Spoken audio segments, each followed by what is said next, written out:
चलो रिकॉर्डिंग हो रहा है, ठीक है।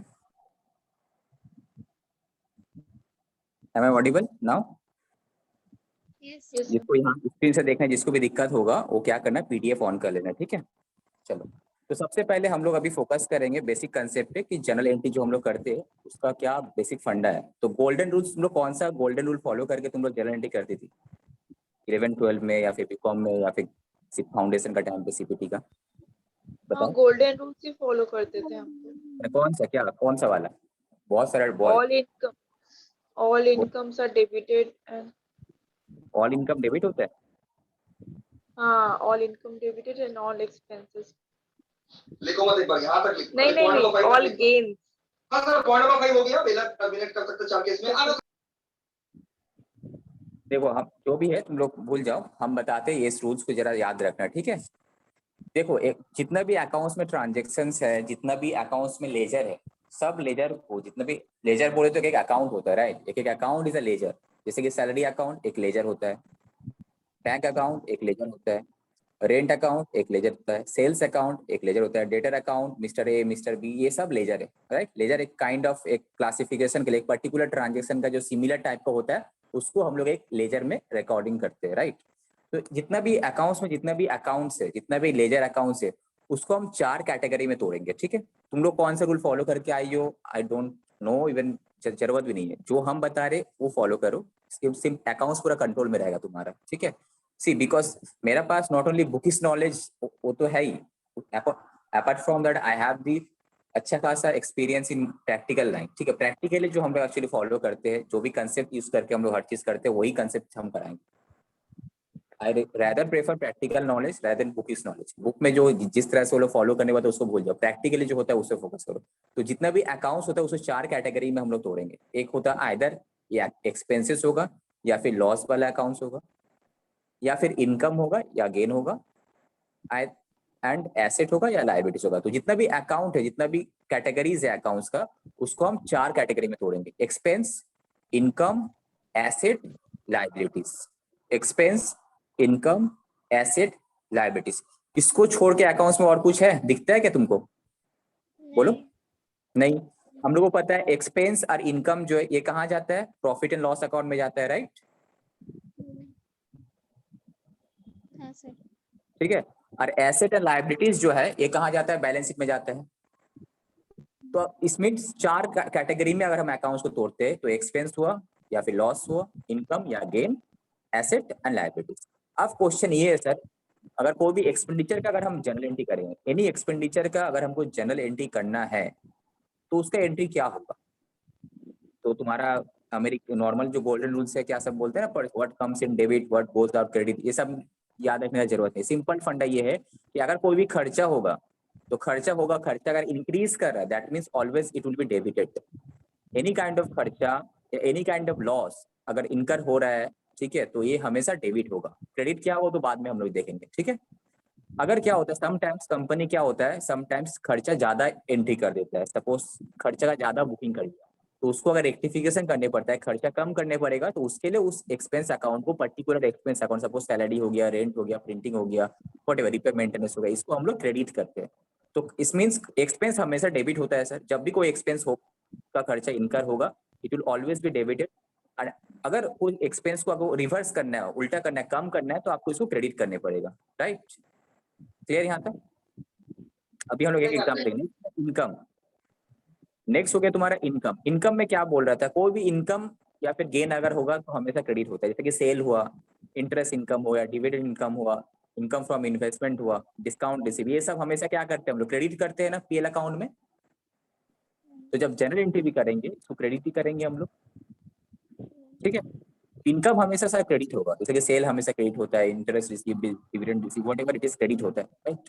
कभी कभी क्या होता है, गलती से तो इनकम ज्यादा रिकॉर्डिंग कर ली, तो उसको अगर ठीक करना है, इनकम को कमाना है, तो इनकम अगर कम होगा तो ये डेबिट हो जाएगा, ठीक है। तो एक्सपेंस हमेशा डेबिट होगा, अगर एक्सपेंस को कम करना है तो क्रेडिट करो। इनकम हमेशा क्रेडिट होगा, और एक्सपेंस इनकम को अगर कम करना है तो डेबिट होगा, राइट। ये दो चीज तो समझ में आ गया। पहले हम लोग जनरल एंट्री करेंगे, कैसे जनरल एंट्री से लेजर में फ्लो करता है, उसके बाद पीएल, सो दैट बेसिक एक बार तुमको झलाई हो जाएगा ना, बेसिक एक बार तुम लोग रिकॉल हो जाएगा, तो आगे बढ़ने में हम लोग का इजी रहेगा। ठीक है, हम जो सीएमए का जो अभी अकाउंट्स रिसेंटली कराए थे, उसमें हम 8 क्लास की बेसिक पे दिए थे, 8 क्लास, तब जाके हम आगे बढ़े थे न्यू चैप्टर से। तुम लोग 2 क्लास 3 क्लास में हो जाएगा। चलो अब एसेट पे फोकस करते हैं हम लोग। ठीक है, तो एक बात होता है, एसेट जब तुम परचेस करती हो तो एसेट अकाउंट डेबिट करती हो या फिर क्रेडिट करती हो? डेबिट। डेबिट। और जब एसेट जब हम सेल करते हैं तो उसको क्या करते हैं, डेबिट करते हैं ना क्रेडिट करते हैं? क्रेडिट। क्रेडिट। इट मींस अगर एसेट कोई भी अकाउंट जो कि ना एसेट का कैटेगरी का है, it could be plant and machinery, land and building, furniture, motor car, whatever it is, investment, any asset, कोई भी अगर एसेट है, एसेट अगर इंक्रीज करेगा तो हमेशा डेबिट होगा सर, एसेट अगर डिक्रीज करेगा तो हमेशा क्रेडिट होगा। तो सब एग्जांपल हम लोग अभी आएंगे। लास्ट वन हो गया तुम्हारा लायबिलिटीज। लायबिलिटीज क्या होता है, किसी को पेमेंट कर, liability something I need to pay, मेरा ऑब्लिगेशन है जिसका पेमेंट करना है हमको, दैट इज माय लायबिलिटीज। जैसे कि बैंक से लोन लिए हम, कोई मेरा कंपनी में कोई इन्वेस्टमेंट किया, शेयर कैपिटल में इन्वेस्टमेंट किया, ठीक है, कोई खर्चा का पेमेंट करना बाकी है, एनी आउटस्टैंडिंग खर्चा, क्रेडिटर्स का अमाउंट, क्रेडिटर का बिल पेमेंट करना बाकी है, बिल्स पेबल है, ये सब क्या लायबिलिटीज है, bank loan, Capitals, outstanding, any outstanding खर्चा, क्रेडिटर का ड्यूज, ठीक है, ये सब मेरा लायबिलिटीज है। तो क्वेश्चन ये है कि अगर तुम कोई ऐसा ट्रांजेक्शन की जिसका वजह से तुम्हारा लायबिलिटीज इंक्रीज कर रहा है, तो लायबिलिटी क्या होगा, क्रेडिट होगा। इट मींस लायबिलिटीज अगर इंक्रीज करेगा तो हमेशा क्रेडिट होगा, लायबिलिटीज अगर इंक्रीज करेगा तो हमेशा क्रेडिट होगा, लायबिलिटीज अगर डिक्रीज करेगा तो हमेशा डेबिट होगा। अब एक एग्जांपल बताओ, लायबिलिटीज कब तुम्हारा इंक्रीज करता है? सर जब बिल्स पेबल इंक्रीज होगा। अंकिता थोड़ा जोर से बोलो, तुम्हारा वॉइस क्लियर नहीं आ रहा। सर जब क्रेडिटर इंक्रीज होगा। तुम्हारा वॉइस थोड़ा स्लो आ रहा है, जोर से। स्पीकर को अपना पास रखो, हेडफोन को, या फिर जो भी। सर जब क्रेडिटर इंक्रीज होगा। जब क्रेडिटर इंक्रीज होगा तो क्रेडिट होगा। ठीक है, तो अब हम तुम लोग से, ये तो फंडा है बेसिकली, ये 4, इसको छोड़ के बाकी अगर तुमको कुछ याद है भी तो भूल जाओ, बस ये 4 चीजें याद रखना। अगर एक्सपेंस होगा तो हमेशा सर डेबिट होगा, इनकम होगा तो हमेशा क्रेडिट होगा, एसेट इंक्रीज किया तो डेबिट होगा, एसेट डिक्रीज किया तो क्रेडिट होगा, लायबिलिटीज अगर इंक्रीज किया तो क्रेडिट होगा, लायबिलिटीज अगर डिक्रीज किया तो डेबिट होगा। ये 4 कंसेप्ट, ये 4 फंडा, इसी को याद रखना है। जब भी तुम जर्नल एंट्री करोगे दिमाग में यही सोचना है कि whether it is an expense या इनकम या एसेट या लायबिलिटी, 4 कैटेगरी में कौन सा है, तो कौन सा है, तो उस हिसाब से तुमको ये रूल्स फॉलो करना है। तो सबसे पहले सपोज कोई भी एक तो एक्सपेंडिचर अगर तुम इनकट की, सपोज सैलरी का, आंसर मत देखना, बस इतना तुमको दिख रहा है, सैलरी पेड फॉर ₹100 करोड़, एक महीने में तुम्हारा कंपनी में सैलरी का खर्चा होता है 100 करोड़। ठीक है, तो इसका जर्नल एंट्री क्या होगा Ankita? Salary account debit to cash या बैंक। तो अब क्वेश्चन है कि सैलरी अकाउंट डेबिट क्यों हुआ, कौन सा लॉजिक तुम लगाई? Because salary is an expenditure, तो एक्सपेंडिचर हमेशा डेबिट होता है। अब क्वेश्चन ये सब टू बैंक क्यों हुआ, बैंक टू क्यों हुआ, टू बैंक क्यों हुआ, व्हाई, इसमें कौन सा लॉजिक तुम लगाओगी?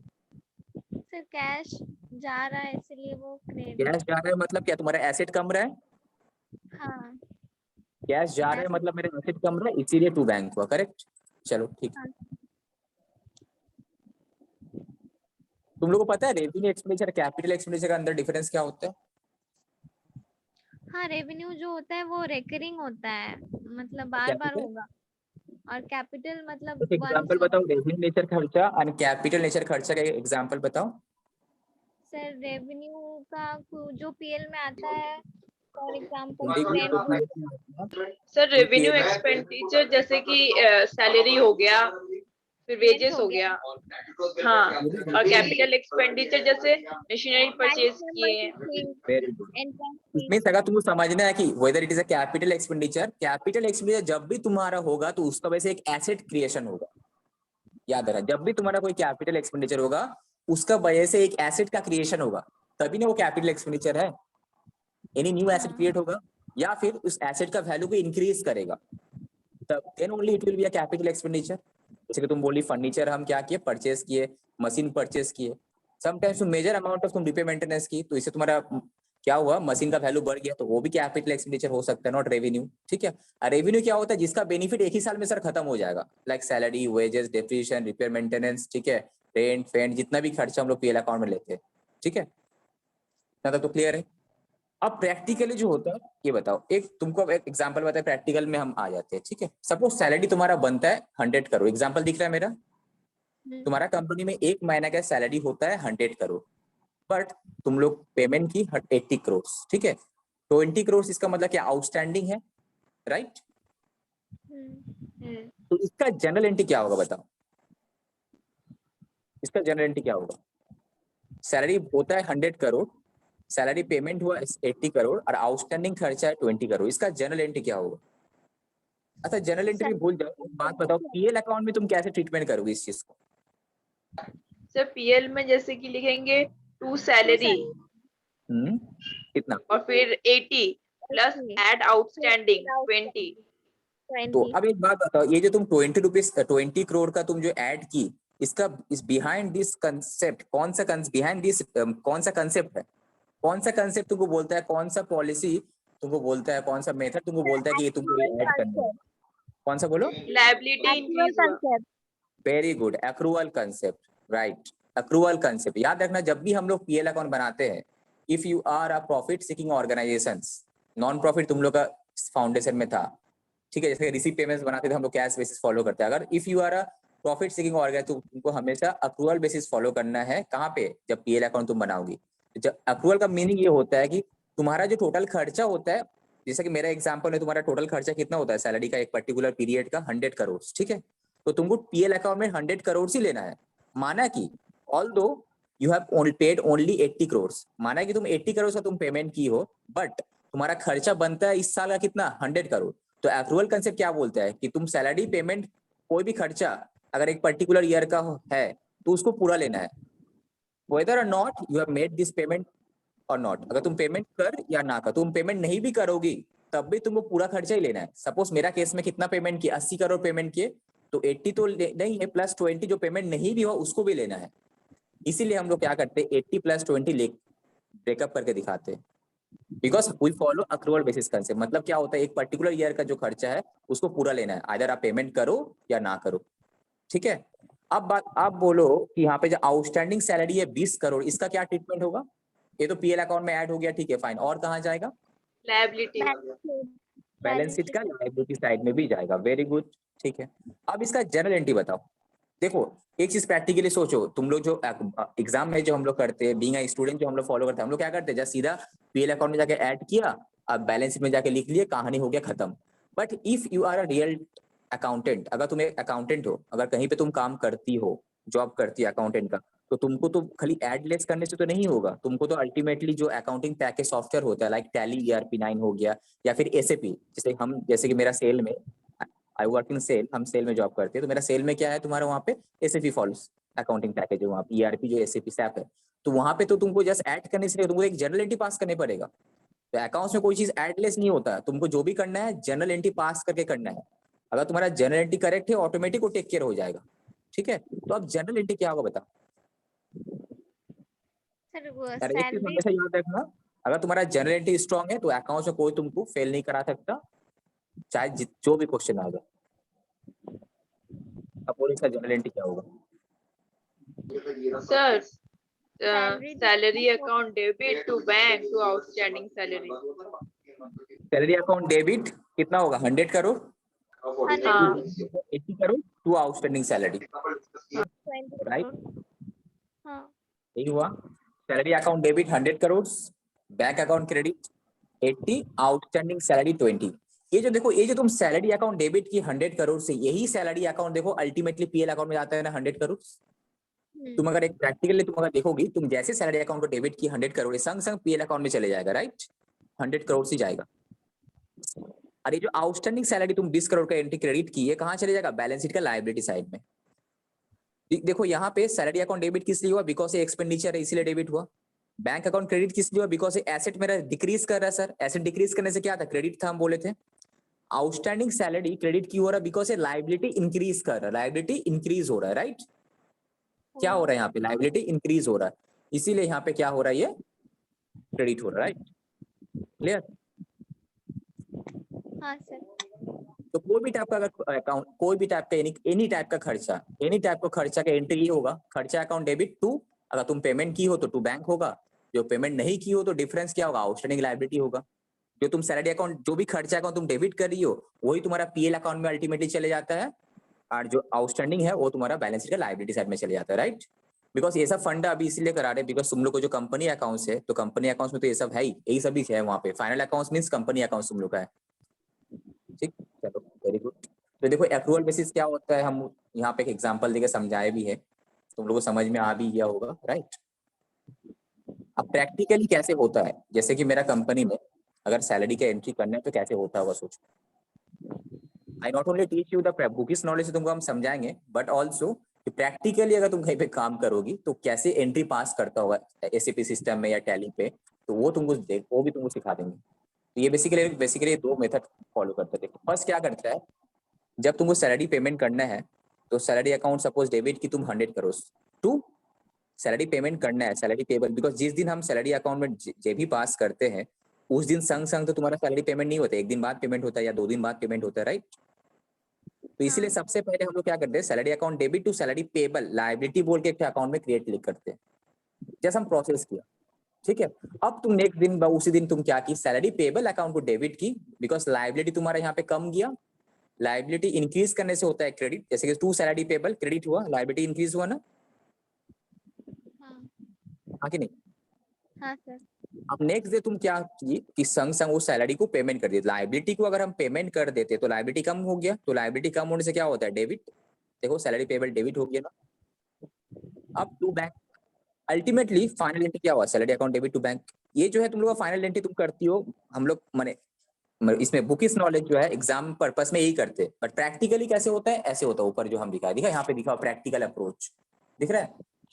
कोई भी कंपनी में अगर सैलरी का बुकिंग होता है वैसे ही होता है। हम लोग जो एंट्री, हम लोग जो बुक में लिखा हुआ रहता है वो ये रहता है, salary account debit to bank. अगर सैलरी पेमेंट हो गया तो प्रैक्टिकली क्या होता है, पहले वो लोग सैलरी का जेबी बनाता है, मैंने एक जनरल एंट्री पास करता है, salary account debit to salary payable. अब इस पेबल अकाउंट जो लायबिलिटी है उसको डेबिट करता है, बिकॉज लायबिलिटी डेबिट होने से तभी ना कमेगा, टू बैंक, ठीक है।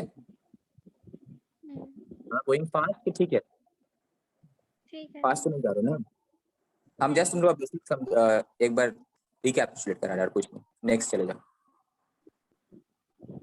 अब देखो तुम लोग कंपनी में खाली सैलरी का तो खर्चा नहीं होता, सैलरी छोड़ के पीएल अकाउंट में यार बहुत टाइप का खर्चा रहता है। क्या क्या खर्चा रहता है पीएल अकाउंट में, बोलो। रेंट रहता है, ऑफिस एक्सपेंसेस रहता है, office expenses, repair maintenance, rent, paint, hire charges, electricity bill, बहुत सारा चीज रहता है। इलेक्ट्रिसिटी का बिल रहता है, पावर, रिपेयर मेंटेनेंस का बिल रहता है, ट्रैवलिंग का बिल रहता है, बहुत सारा चीज रहता है। तो सोचो तुम जिस कंपनी में जॉब करे वहां पे एक तो खर्चा आया रिपेयर मेंटेनेंस, बिकॉज तुम्हारा कंपनी में क्या हुआ, फैक्ट्री था उसमें रिपेयर हुआ, मशीन का रिपेयर्स हुआ, ठीक है। इस साल तुम इस महीना में मशीन का 1 लाख रुपए का रिपेयर हुआ है, ठीक है। अब मशीन का जो बंदा रिपेयर किया होगा वो कौन है, वेंडर है, सर्विस प्रोवाइडर है। ये तो सर्विस तुम ले रही हो ना, you are not purchasing any material, तुम सर्विस ले रही हो।